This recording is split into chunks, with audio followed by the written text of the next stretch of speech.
these are the absolute best and worst things I made this year.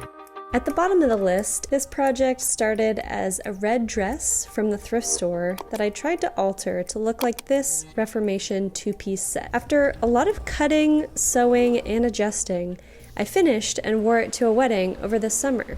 Although it doesn't look too bad, it's just not comfortable to wear. The top turned out too short, and the skirt actually doesn't even have enough fabric to fully wrap around. So I have to make do with a bunch of safety pins to keep it closed. Since making it, I've never gone to grab either one of these items. They are too complicated and awkward to pair with anything else. Running out of fabric was a hard lesson to learn on this one. Coming in at number 10 was another experiment that started with turning these LL Bean sweats into shorts. I wanted to make use of the extra fabric from the legs, so after seam ripping them open, I pinned and sewed them together at my shoulders and closed up the sides to form this very awkward but zero waist sweat shirt. Lol. This is another one that I just don't go for. The bottom hem feels so thick and heavy, the midline seams are off center, and the neckline is a bit wonky. Despite all these complaints, I think it is a good first draft for a top. I really like the shape of the sleeves, and overall it was a good exercise for making do with leftover fabric.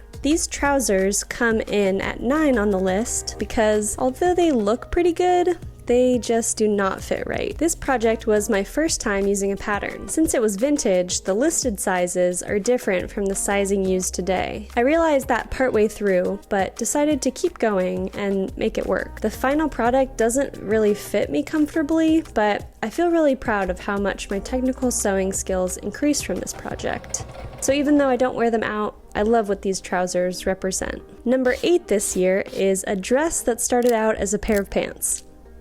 I self-drafted this with guidance from the Essentials Club video on simple slip dress. In the process, I added 2 slits on each side of the dress and put 4 buttons on each side to add a little pizzazz. The bummer on this one is that it turned out just a little too uncomfortable, so I don't grab for it too often. The facing is a little too short and feels tight around the bust area, so since it's not super comfortable to wear, I wish I had made it just a little looser and more casual. I liked the idea of it, but my execution was a little off. This cute little party top comes in at number 7. It's one that came together easy, but still has some flaws. First off, I was so stoked to find this fabric, a thrifted checkerboard bed sheet. It was super simple to make and a good beginner sewing project. Unfortunately, the shirt is a little annoying to wear.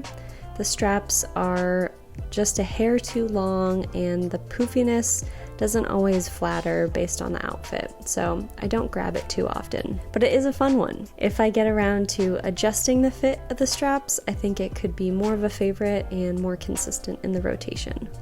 Number 6 on the list is this beautiful little neck scarf. I had a vision for this fun little accessory and it came together just how I imagined it. I loved the pattern on this silk the moment I saw it and immediately thought of it as a 70s vibe little neck kerchief kind of thing. This was a really easy make that I completed in probably 30 minutes, and I think it adds a nice touch to outfits. So far, I'm really into the scarf vibe. We'll see how that continues in the next year. Coming in as top 5, I started out with a flowy knee-length skirt from the thrift store. I loved the bamboo pattern on it, but the fit just wasn't for me. So I took in the sides, hemmed the bottom, and added a small front slit to make this a cute yet professional pencil skirt. I just really love the vibe it has, from balancing the traditional shape with a cute pattern and a fun little slit.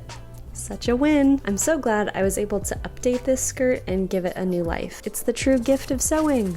Despite the red dress being one of the worst projects from the year, this little cutie that I paired with it is one of my favorites, coming in at number 4. This started out as a secondhand long sleeve top. The meshy and silky pattern material is really special, and I love that I was able to salvage this with some freeform adjustments. It was an easy fix to just cut it down and crop the bottom, making it a little over-the-shoulder cover-up, and it's also great as a going out top on its own. I really love this project, and I feel like I'm still on the lookout for other long sleeves that have potential to become pieces like this. The number 3 project of the year is one that I worked my way up to, and I'm so glad I waited. This is the mock neck shirt, self-drafted with guidance from the Essentials Club. The material is from U Fabrics in Charlottesville, Virginia. It's a purple and white bamboo material, super interesting to use. Since this was my first experience buying fabric, I knew I wanted to have the skills I needed to avoid messing up. Despite that, I still messed up.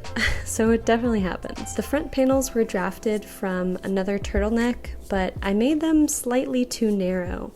So I added these small pieces to give extra room, and it worked out really well. I think it gives a lot of character to it as well. The armpit areas are also a little funky, but it's totally fine for me. Overall, I am so stoked on this one. It is my most worn me-made from this year, and I only made it in October, so that's saying something. The second best item of the year is one that I'm most proud of, but I don't even own it anymore. It is a quilted wave sweatshirt that I made as a gift for my friend. I got the idea from a sketch trying to mimic the abstract shapes that appear in waves, thinking it could translate well to a fabric piece. I got this sweatshirt and wanted to upcycle it as a gift, so I tried out this patch idea for the first time. The process was a little hairy with all of the small pieces, cutting them out and trying to get them all to fit together smoothly, but using iron-on interfacing helped a lot to limit the variability and movement when I was attaching them. Overall, I am so stoked on it. I'm really considering doing a large quilted blanket with this style, or also building on other freeform collaging styles with fabric. And last but not least, the top item of the year, the chunky knit blanket! This was such a fun DIY that I completed one cozy winter day in January 2022. Nice. It has held out as such a nice keepsake, mostly for our dog, because we can fully cover him, but he can still breathe through all the big stitches. And it is such a cozy and chunky blanket. Love it.